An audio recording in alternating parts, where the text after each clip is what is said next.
Nandito po tayo ngayon sa Sitio Sulong, sa Baco, Oriental Mindoro, kung saan po nakatayo na yung ating project library na inumpisahan namin 6 months ago.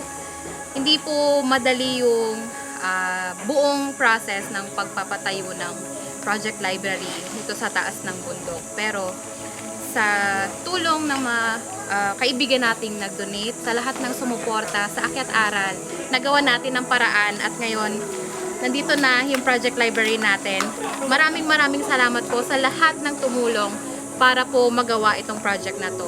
Welcome here sa Sitio Sulong with our project library for the Mangyan community. I'm so happy na ito matatapos na siya and magagamit na ng mga kapatid nating Mangyan dito para sa pag-aaral nila.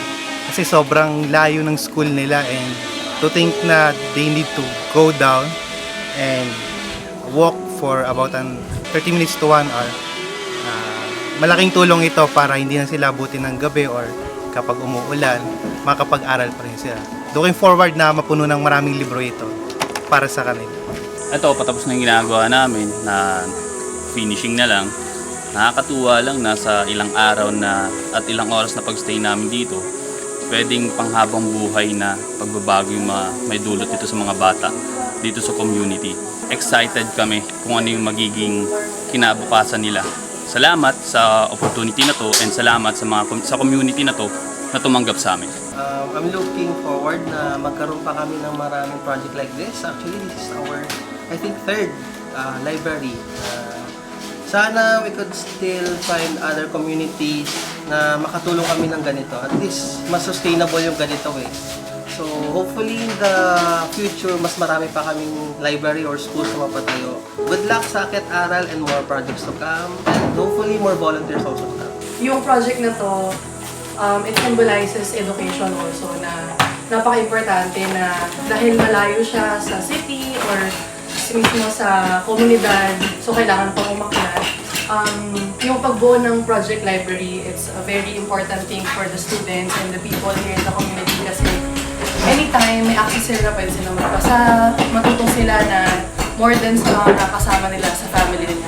Because education, it's something na matatreasure nila hanggang sa paglaki nila na hindi makukuha sa kanila. Natutuwa ako na ang AA nagkaroon ng project library, which is tapos maraming books. Laking tulong ito para sa kanila sa kanilang pag-aaral. So yun, very excited na po na matapos na itong project na ito at magamit na ng mga bata dito sa community.